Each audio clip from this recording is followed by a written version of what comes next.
Chapter 3. Up your butt. I'm sorry. Up the faraway tree.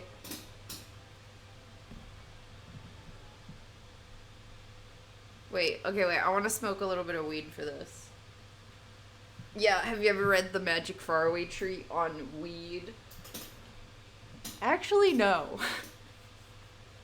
I was too young for weed when I first read this.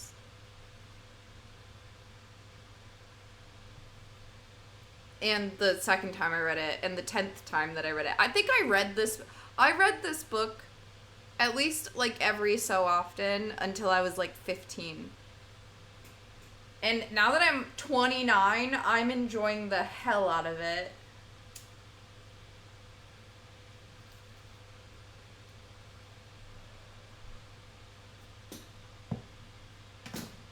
And, like, this would be such a cool, like, D&D campaign to do, like, the faraway tree. Also, it really needs to be made into a TV series. Have you ever read The Enchanted Tree on Enchanted Tree? So, is there a Dick, or did you just mess up Joe's name? Just curious. I messed up what book Dick comes into the series. There will be a child named Dick, along with the child named Fanny, but I forgot that he actually isn't introduced until book 2, and that's my bad. There's nothing cool about D&D? What the fuck talking about? Yeah, I accidentally did a name spoiler. But also, literally, shut up. Okay, well, this would be oh, I just closed the book. Oops. I didn't have a bookmark. Chapter 3, though. Fine. This would be a cool whatever fantasy setting that you can do in a role-playing game where somebody invents a new, like, quest.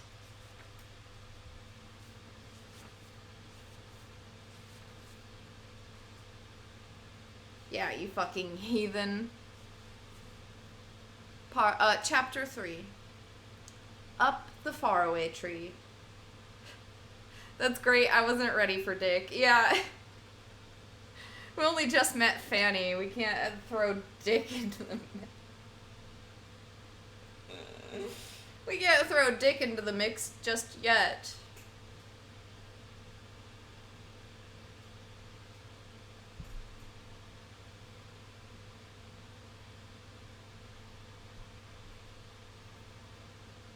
Chapter 3, Up the Faraway Tree. The children did not tell their father and mother about the happenings in the Enchanted Wood, for they were so afraid that they might be forbidden to go there. My interest actually dropped when Joe wasn't Dick. We're gonna have to read book 2. Damn it.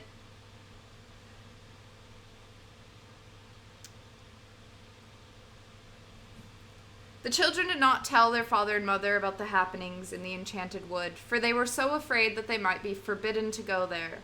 But when they were alone, they talked of nothing else.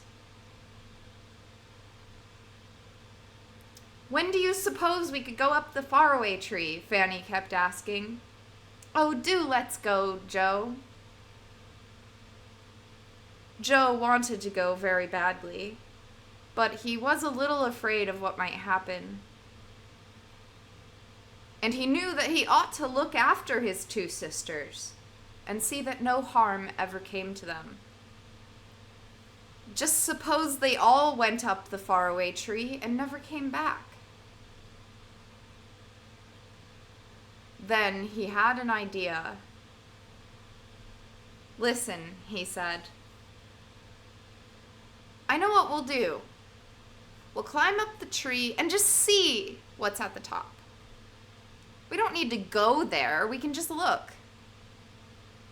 We'll wait till we have a whole day to ourselves, and then we'll go. The girls were so excited.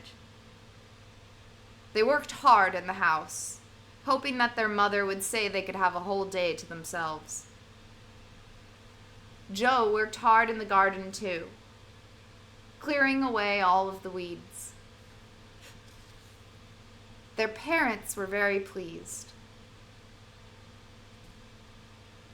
"Would you like to go to the nearest town and have a day there?" asked Mother at last.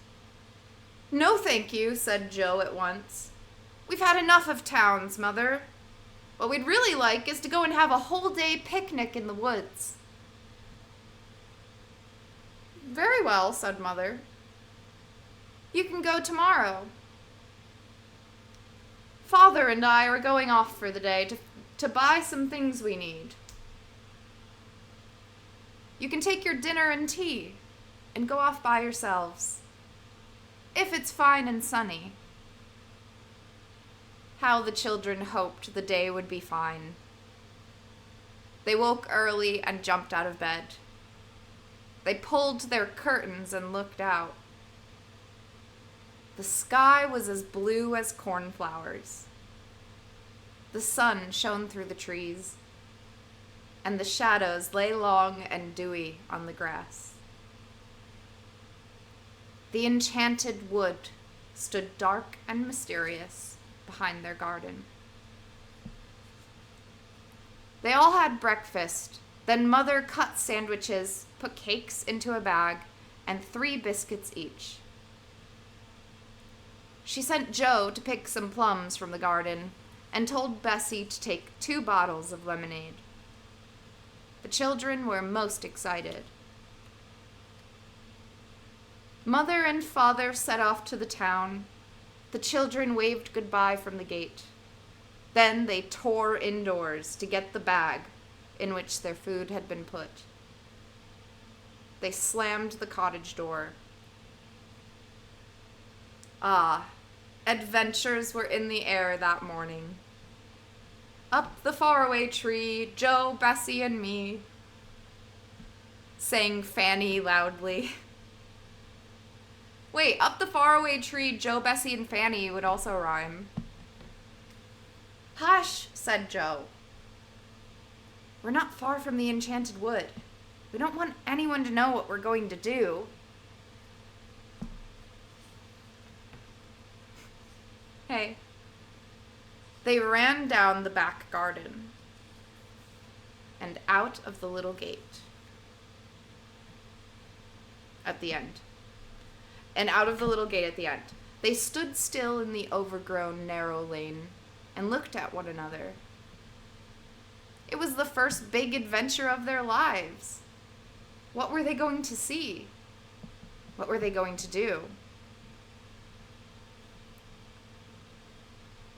They jumped over the ditch into the wood. At once they felt different. Magic was round them. The birds' songs sounded different. The trees once again whispered secretly to each other. Whoosh, whoosh, whoosh, whoosh. "Oh," said Fanny, shivering with delight. "Come on," said Joe, going down the green path. "Let's find the faraway tree." They followed him.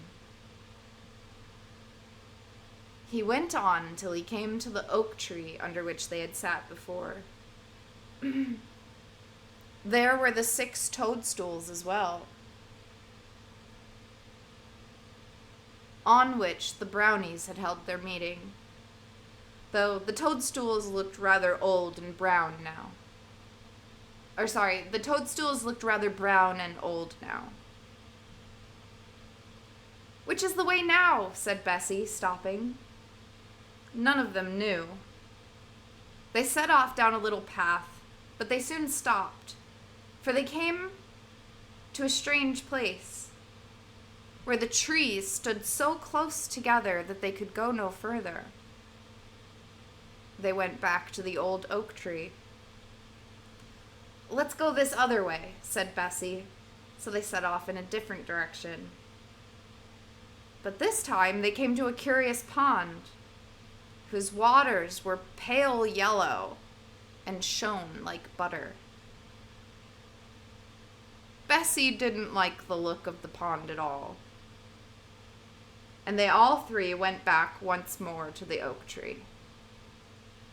"This is too bad," said Fanny, almost crying. "Just when we've got a whole day to ourselves, we can't find the tree."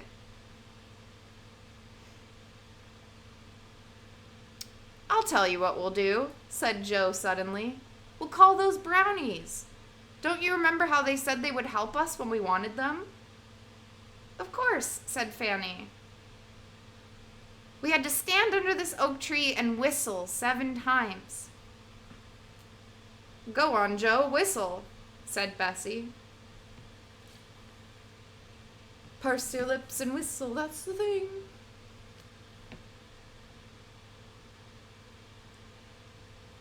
So Joe stood beneath the thick green leaves of the old oak and whistled loudly 7 times.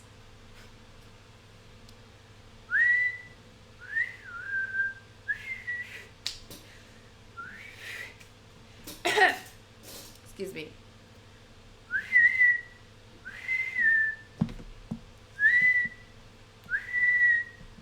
I think that was 7. The children waited. In about half a minute, a rabbit popped its head out of a nearby rabbit hole and stared at them. "Who do you want?" said the rabbit in a furry sort of voice. I hope my rabbit voice was furry enough.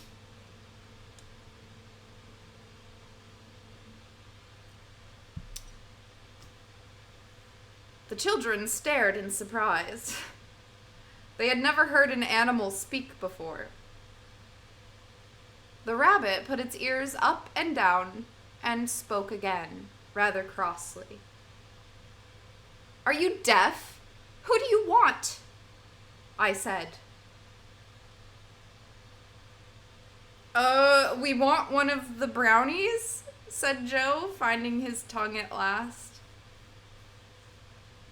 The rabbit turned and called down his hole. "Mr. Whiskers! Mr. Whiskers! There's someone wanting you." There came a voice shouting something in an answer.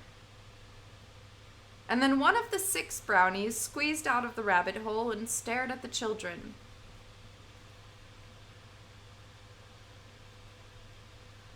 "I'm sorry to be so long," he said. "One of the rabbit's children has the measles.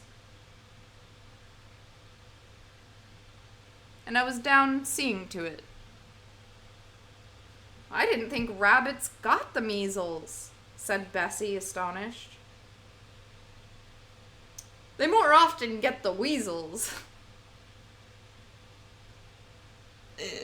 He's a comedian. "They more often get the weasels," said Mr. Whiskers. "Weasels are even more catching than measles as far as rabbits are concerned." He grinned as if he had made a huge joke. But as the children had no idea what weasels were, and that they were savage little animals that caught rabbits, they didn't laugh. "We wanted to ask you the way to the faraway tree," said Bessie. "We've forgotten it." "I'll take you," said Mr. Whiskers, whose name was really a very good one, for his beard reached to his toes. Sometimes he trod on it, and this jerked his head downward suddenly. Bessie kept wanting to laugh, but she thought she had better not.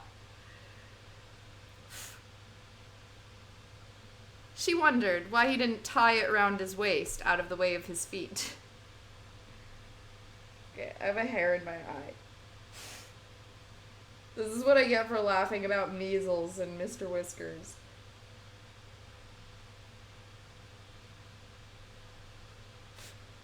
Oh my god.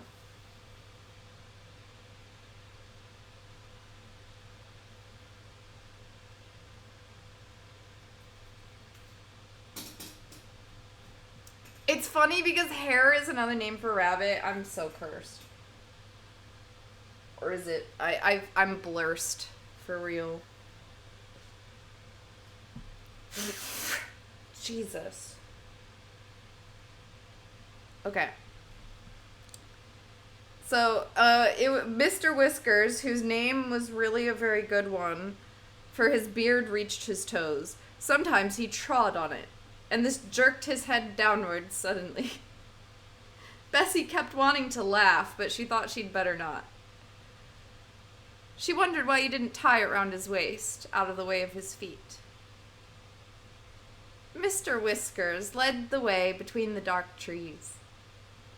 At last, he reached the trunk of the enormous faraway tree. Here you are, he said. Are you expecting someone down it today? Well, no, said Joe. We rather wanted to go up it ourselves. Go up it yourselves, said Mr. Whiskers in horror. Don't be silly. It's dangerous. You don't know what might be at the top. There's a different place almost every day. Well, we're going, said Joe firmly, and he set his foot against the trunk of the tremendous tree and took hold of the branch over his head. Come on, girls.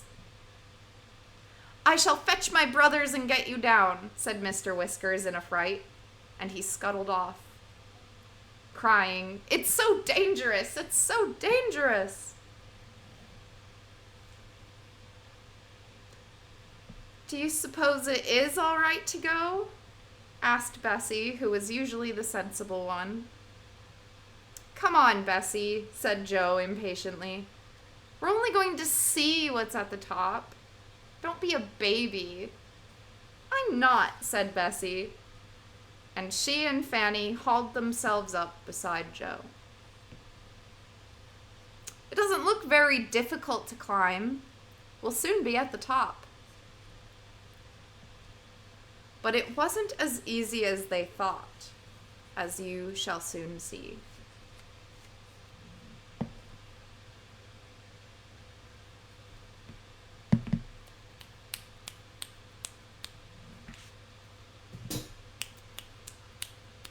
I can barely snap on my left. Snaps.